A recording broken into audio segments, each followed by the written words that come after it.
Dear students, we were discussing photoelectric effect.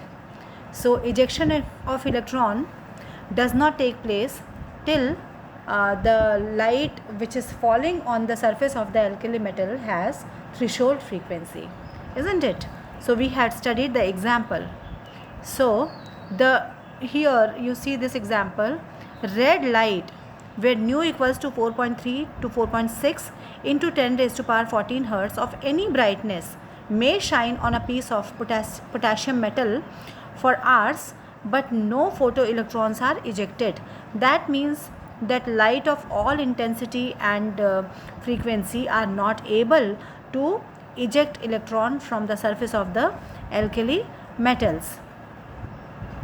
But as soon as even a very weak yellow light, that is nu equals to 5.1 to 5.2 into 10 raised to power 14 hertz,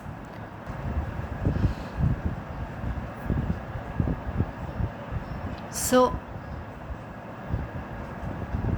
may shine on a piece of potassium metal for hours, but no photoelectrons are ejected.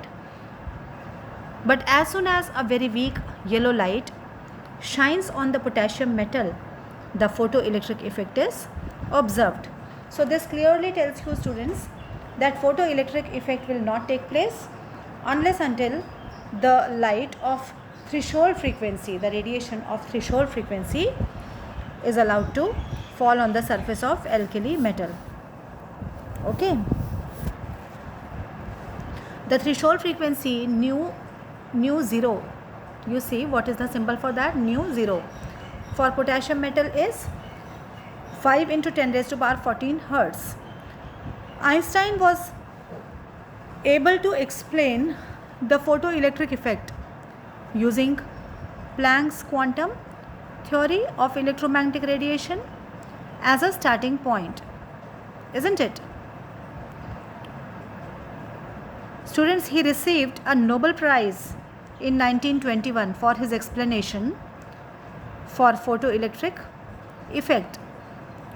Shining a beam of light on a metal surface can therefore be viewed as shooting a beam of particles, that is a photon.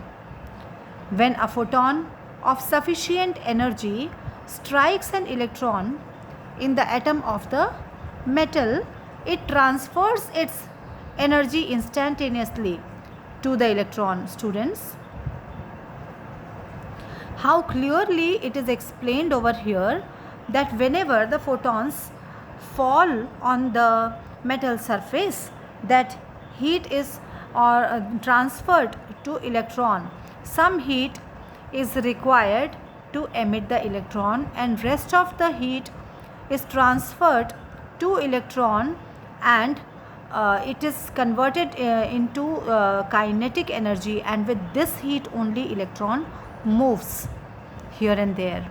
So it transfers its energy instantaneously to the electron during the collision, and the electron is ejected without any time lag or delay. Greater the energy possessed by the photon, greater will be the transfer of energy to the electron, isn't it? So if the radiation had very high energy, that energy will go to electron apart from ejecting it from the surface. In other words, kinetic energy of the ejected electron is proportional to the frequency of the electromagnetic radiation, isn't it? So more is the frequency, that is nu equals to h nu. So higher is the frequency of radiation, students, higher will be the energy. So threshold frequency, the energy related to threshold frequency will be required for photoelectric effect, and rest will be converted into kinetic energy.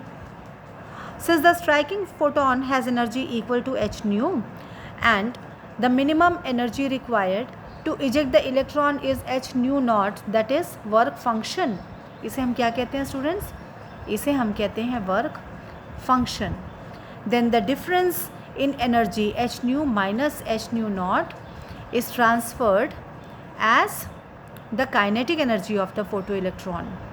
So following the conservation of energy principle, the kinetic energy of the ejected electron is given by the equation h nu equals to h nu naught plus kinetic energy, and kinetic energy equals to what?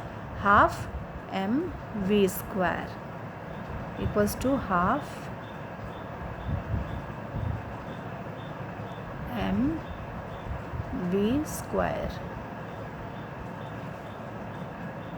where m is mass of electron and velocity by which it travels, and this expression is telling you h nu minus h nu naught is work function. Work function is denoted by this symbol.